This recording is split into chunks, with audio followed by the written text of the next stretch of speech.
नमस्कार दोस्तों, मैं मोहित त्रिपाठी। स्वागत है आपका हमारे चैनल लर्न फाइंड इट पर। आज हम आपको ले चलेंगे उस कॉम्प्लेक्स एंड डेंजरस वाली दुनिया में जहां संघर्ष, राजनीति और आतंकवाद का मेल देखने को मिलता है। हाल ही में अमेरिकी सेना ने सीरिया में 2 बड़े आतंकी ठिकानों पर हमला किया, जिसमें ISIS और अलकायदा के 37 आतंकी मारे गए, जिनमें अलकायदा का एक बड़ा नेता भी शामिल था। इस वीडियो में हम सिर्फ इस हमले के बारे में नहीं, बल्कि इस पूरे संघर्ष के इतिहास, इसके पीछे की राजनीति और अमेरिकी समेत कई बड़े देशों के पर्सनल इंटरेस्ट की चर्चा करेंगे। तो बने रहिए हमारे साथ वीडियो के अंत तक। तो दोस्तों, शुरुआत करते हैं इस बड़े ऑपरेशन की जानकारी से। 16 से 24 सितंबर 2024 को अमेरिकी सेना ने 2 अलग-अलग एयर स्ट्राइक की।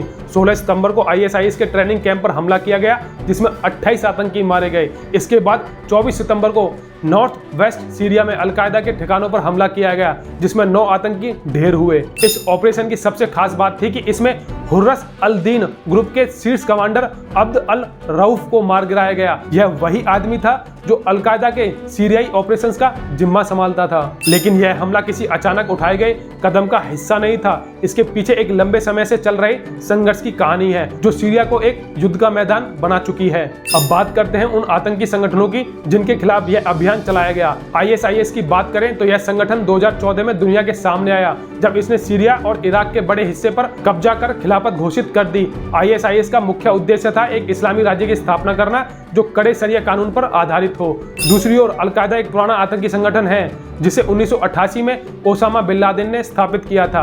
यह संगठन पूरे मिडिल ईस्ट और अन्य क्षेत्रों में आतंकवाद फैलाने के लिए जाना जाता है। सीरिया में अलकायदा से जुड़े कई ग्रुप्स जैसे कि हुर्रस अल दीन लोकल लेवल पर एक्टिव हैं और अमेरिकी हितों के लिए बड़ा खतरा बने हुए हैं। इन दोनों संगठनों की गतिविधियों ने सीरिया को एक ऐसी स्थिति में पहुंचा दिया है जहां से निकलना मुश्किल हो गया है। लेकिन सवाल यह उठता है कि आखिर इन आतंकी संगठनों को इतना बल कहां से मिलता है। इस सवाल का जवाब हमें सीरिया के इतिहास में मिलेगा। सीरिया एक बहुसंख्यक सुन्नी मुस्लिम देश है, लेकिन 1966 में वहां तख्तापलट हुआ, जिसके बाद से सत्ता अलावी समुदाय के हाथों में आ गई, जिसका संबंध शिया मुस्लिम धर्म से है। हाफिज असद, जो उस समय वायुसेना के कमांडर थे, तख्तापलट के बाद सत्ता में आए और उन्होंने सीरिया की राजनीति को अपने तरीके से मोड़ दिया। उनकी मृत्यु के बाद उनके बेटे बशर अल असद ने सत्ता संभाली और उनके पिता की तरह ही शासन करना शुरू किया। लेकिन 2011 में अरब स्प्रिंग नामक विरोध प्रदर्शन की लहर पूरे मिडिल ईस्ट में फैल गई और यह सीरिया तक भी पहुंच गई। सुन्नी आबादी ने असद सरकार के खिलाफ प्रदर्शन शुरू कर दिए, लेकिन सरकार ने इसे बर्बरता से दबाने का प्रयास किया। यहीं से शुरू होता है वह गृह युद्ध, जिसने सीरिया को टेररिस्ट ऑर्गेनाइजेशंस और बाहरी देशों के लिए कॉन्फ्लिक्ट का अखाड़ा बना दिया। 2011 में शुरू हुआ यह गृह युद्ध अब सिर्फ सरकार और विद्रोही के बीच की लड़ाई नहीं रही, बल्कि इसमें कई बाहरी देशों का भी दखल बढ़ गया। सीरिया की सुन्नी आबादी का एक बड़ा हिस्सा फ्री सीरियन आर्मी के नाम से संगठित हो गया, जिसे सऊदी अरब और अन्य सुन्नी देशों से समर्थन मिला। इराक से इस्लामिक स्टेट ऑफ इराक यानी ISIS के लड़ाके भी सीरिया में आए, जिन्होंने बाद में ISIS के नाम से कुख्यात संगठन बनाया। असद सरकार को ईरान और लेबनान के हिजबुल्लाह का समर्थन मिला, क्योंकि असद सरकार शिया हितों की रक्षा करती है। इसी बीच अमेरिका ने भी ISIS और अन्य आतंकी समूह को खत्म करने के नाम पर सीरिया में हस्तक्षेप किया और वहां अपनी सेना तैनात कर दी। लेकिन कहानी यहीं खत्म नहीं होती। अब जब अमेरिकी और रूस जैसे देश सीरिया के खेल में शामिल हो गए, तो सिचुएशन और जटिल हो गई। अमेरिका ने 2014 में अपनी सेना सीरिया में ISIS के खिलाफ लड़ने के लिए भेजी, लेकिन अमेरिका का मुख्य उद्देश्य सिर्फ आतंकवाद का खात्मा नहीं था। इसके पीछे सीरिया के तेल संसाधनों पर नियंत्रण की भी रणनीति थी।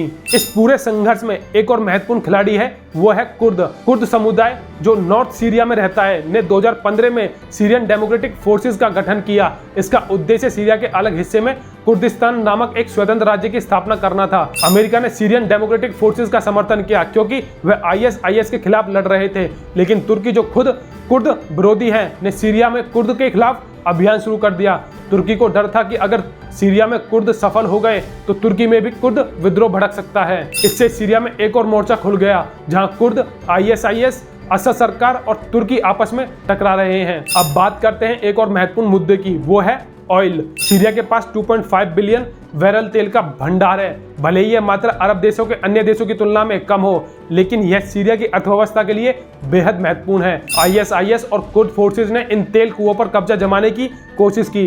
कई रिपोर्ट्स के मुताबिक अमेरिकी सेना कुर्दों की मदद से इन तेल संसाधनों पर नियंत्रण बनाए हुए है। हालांकि अमेरिका इस बात से इनकार करता है और कहता है कि उसकी मुख्य लड़ाई आतंकवाद के खिलाफ है, लेकिन तेल के खेल में कई बड़े देशों का स्वार्थ साफ नजर आता है। तो दोस्तों, सीरिया का यह संघर्ष सिर्फ आतंकवाद और गृह युद्ध तक सीमित नहीं है। यह एक कॉम्प्लेक्स स्ट्रगल है जिसमें स्थानीय गुट, आतंकी संगठन और वैश्विक ताकतें अपनी अपनी रणनीतियों के हिसाब से जिसमें स्थानीय विद्रोही गुट, आतंकी संगठन और वैश्विक ताकतें अपनी अपनी रणनीति के हिसाब से खेल रही हैं। संयुक्त राष्ट्र के अनुसार सीरिया में 2011 से अब तक 3 लाख से ज्यादा लोग मारे जा चुके हैं और 70 लाख से अधिक लोग देश छोड़कर शरणार्थी बन गए हैं। यह कहना मुश्किल है कि कब और कैसे इस संघर्ष का अंत होगा। सीरिया के भविष्य में कुछ भी कहना आसान नहीं है। एक तरफ असद सरकार अपने भारी सहयोगी की मदद से सत्ता बनाए हुए है, तो दूसरी तरफ विद्रोही गुट, आतंकी संगठन और कुर्द फोर्सेस के अलग अलग हित संघर्ष को और कॉम्प्लेक्स बना रहे हैं। अमेरिकी सेना अभी भी सीरिया में मौजूद है और उनकी सिचुएशन को देखते हुए लगता है